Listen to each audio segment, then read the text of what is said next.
The Talos Principle, created by Crow Team and published by Devolver Digital. It is a first-person or third-person puzzle game. It was released on Linux, OS X, and Windows, with an Android and PS4 release to follow. Here's a quick run-through of the options of the game. The motion sickness option allows you to change the all-important mouse sensitivity, field of view, and you can even toggle head bobbing if you don't like that in your games. Next up you have performance, which will allow you to change your CPU, GPU, and frame rate settings. Next up are your keyboard and mouse options, which are pretty standard. You can keybind the keys on your keyboard and mouse if you so wish. Controller options will allow you to change your sensitivity of the thumbsticks, and also go down to controller either layout or even a custom config, which will allow you to keybind all the keys on the controller. In game options, you'll find the ability to turn off the crosshairs, subtitles, and even change the font size on the terminals, which is fantastic, especially if you use a large TV to play the game on. Oh, and you can also change the voice of Elohim, the random guy who speaks to you. In graphics options, all the usual ones you'd expect to see are here. Wait a sec, what's this one? Color options. Oh, you can actually change the color of the game. That's pretty cool. Not many games give you that these days. Sound options are exactly the way they should be. In language options, there's a wide range of options for both text and voice, and that just leaves us with advanced options. They are pretty neat. You have the option to toggle the HUD, show the game time of how long you've been in a puzzle for, and even change the scale of the HUD. In the extra section, you'll find the game achievements, which is very welcome. Rather than having to go through Steam to see them, workshop packages, if you have any mods installed, bonus content which should take you to the store page but it doesn't work, and a benchmark tool for benchmarking your system. You can also view the game's credits. The story begins on a bright, sunny day. You wake up in some strange ruins and a mysterious voice greets you and tells you basically nothing, except that you should probably seek him out. By the way, you're a robot. The story of this game is focused on self-discovery. You're constantly searching for any answers you can find about why you are the way you are and what your purpose is. Knowing that this was a puzzle game, I had wondered how it worked before I even started playing.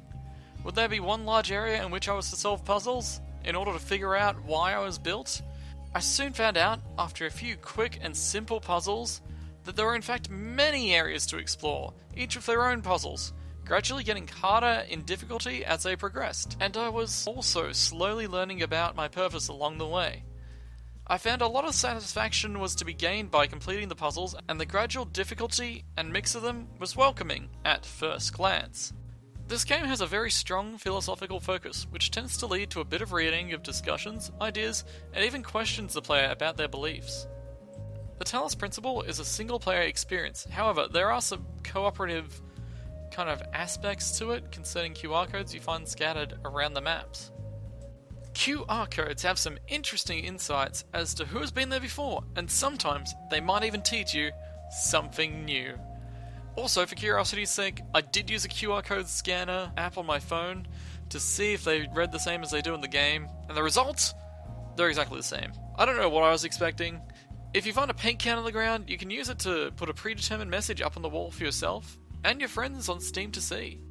Upon completing a puzzle, you'll be able to pick up a sigil. These wonderful Tetris-style blocks are collected and used to unlock tools that will help you advance in future puzzles. Speaking of tools, the Milton Library Archive. When you're exploring the lands, you'll come across terminals. Each of them holds musings and passages from the creators, and an interactive AI. Another tool is the Jammer. The Jammer is a simple device that helps you out when you're in a jam. It can disable turrets, walls, killer robots, etc. in order to help you progress through puzzles.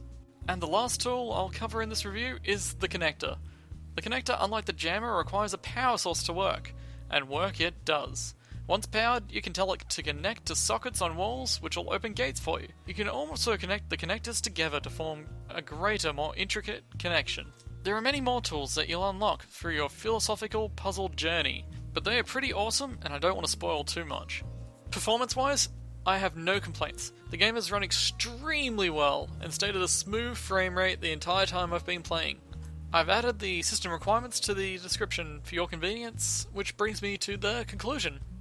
In conclusion, let me start by saying this game isn't for everyone. The puzzles gradually getting harder is a nice touch, and is common in many puzzle games. However, this can lead to them becoming repetitive and similar.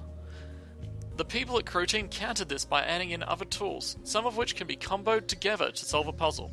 While these tools add a certain freshness to the game, you still go back to basics every time you unlock a new one. Which, in all fairness, isn't a bad way to go about it, and it stops other complaints like the game not teaching you how to do things properly. I just feel it could have been done in a different way, like maybe the tool you unlock could be displayed doing what it does, rather than you having to do multiple easy levels with it to move on to the harder puzzles again. That is the only gripe I've really had with this game. Other than that, the Talos Principle is still a fantastic game. It plays well, it's visually appealing, and it gets your mind working and teaches you about philosophy.